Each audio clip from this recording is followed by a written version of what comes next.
प्रधानमंत्री डॉक्टर मनमोहन सिंह ने भारत चीन संबंधों को और मजबूत बनाने के लिए 7 सूत्री सिद्धांत सुझाए। बीजिंग में चीनी कम्युनिस्ट पार्टी के सेंट्रल स्कूल में भावी नेताओं को संबोधित करते हुए प्रधानमंत्री ने कहा कि इन सिद्धांतों पर अमल करने से दोनों देशों की अर्थव्यवस्था में सुधार होगा। अमेरिकी राष्ट्रपति बराक ओबामा ने 26/11 के मुंबई हमले के मामले की धीमी प्रगति पर भारत की चिंता को जायज ठहराया है। उन्होंने पाकिस्तान के प्रधानमंत्री नवाज शरीफ से इस मामले में आरोपियों के खिलाफ मुकदमा शुरू न करने पर भी हैरानी जताई।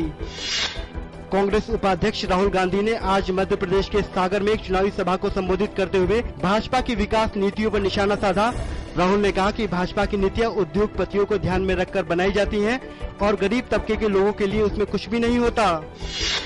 कृषि मंत्री शरद पवार ने कहा है कि अगले 2-3 हफ्तों में प्याज की कीमतों में कमी आ सकती है। उन्होंने कहा कि अत्यधिक बारिश होने की वजह से प्याज की फसल के नुकसान होने के बाद केंद्र ने इसकी भरपाई के लिए महाराष्ट्र को 921.98 करोड़ रुपए जारी किए हैं। दिल्ली की मुख्यमंत्री शीला दीक्षित ने राजधानी में प्याज की आसमान छूती कीमतों के संबंध में केंद्रीय कृषि मंत्री शरद पवार और केंद्रीय खाद्य मंत्री केवी थॉमस से मुलाकात की। बाद में शीला दीक्षित ने कहा कि नेफेड राज्य सरकार को बिना किसी नफे नुकसान के प्याज उपलब्ध कराएगा।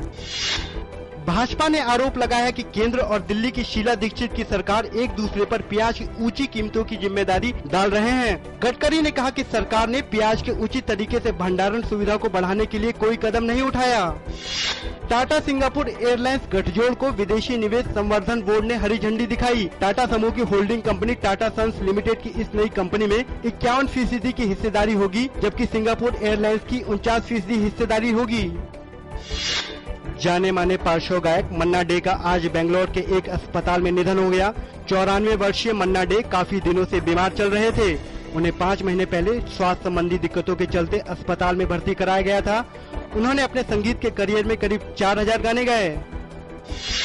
सूचना और प्रसारण मंत्री मनीष तिवारी ने मन्ना डे के निधन पर गहरा शोक जताया। अपने शोक संदेश में केंद्रीय मंत्री ने कहा कि उन्होंने अपनी आवाज से करोड़ों लोगों के दिलों पर राज किया।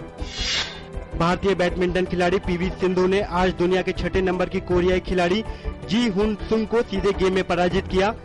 फ्रेंच सुपर सीरीज में दुनिया की 10वें नंबर की खिलाड़ी सिंधु ने कोरियाई खिलाड़ी को महज 29 मिनट में 21-8, 21-12 से हराकर दूसरे दौर में प्रवेश किया।